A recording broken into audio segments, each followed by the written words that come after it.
Средното общообразователно училище Иван Вазов, Нова Загора, е естествено продължение на прогимназия Иван Вазов.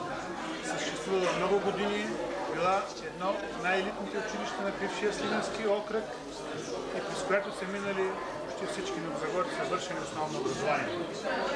От 10 години вече на базата на тази прогимназия е изградено средното общообразователно училище.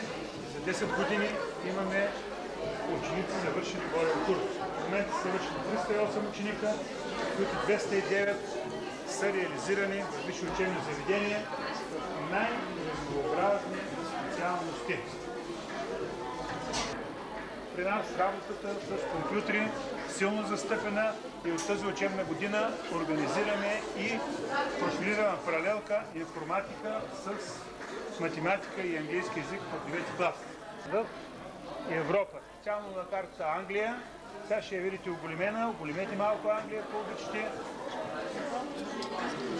Извадите от Англия ще видите, извадите от Англия. Ето ги. Така се изучават пътищата в Европа, много бързо ги сменихте. Така се изучават пътищата в Европа, така се показват и характерните неща за всяка страна. Постижение в спорта. Радостно е, че току-що днеска, преди няколко часа, наши два отбора, момичета и девойки, по волейбол спечелиха зоналното първенство и се класират за републиканско първенство. Зоналното първенство е бившата Бургаска област. Те са на първо място с два отбора за републиканско първенство. Тук са изложени картини, графики, рисунки на наши ученици по време на часовете по изобретително изкуство. Дейност застъпена само в нашето училище е изкуство. Така, работа извършват учителите по литература. Това е една ученичка от нашия първи випуск. Завършила първи випуск, дала вече 2 книги поезия. 2 книги поезия.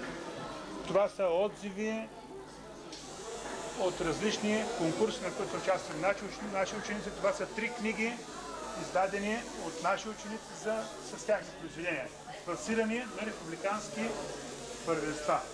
В дъното са грамотите, които сме получили в музикалното изкуство и по-специално хор Яница.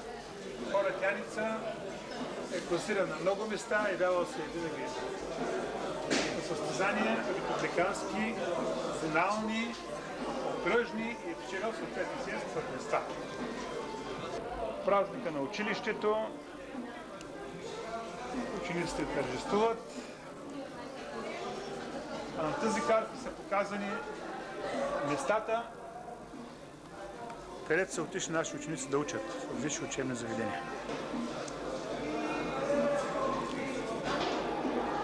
Средното общообразователно училище Иван Вазов е едно училище с утвърден потенциал, който дава възможност на учениците да завършат солидна общообразователна подготовка и да продължат всички области на висшето образование.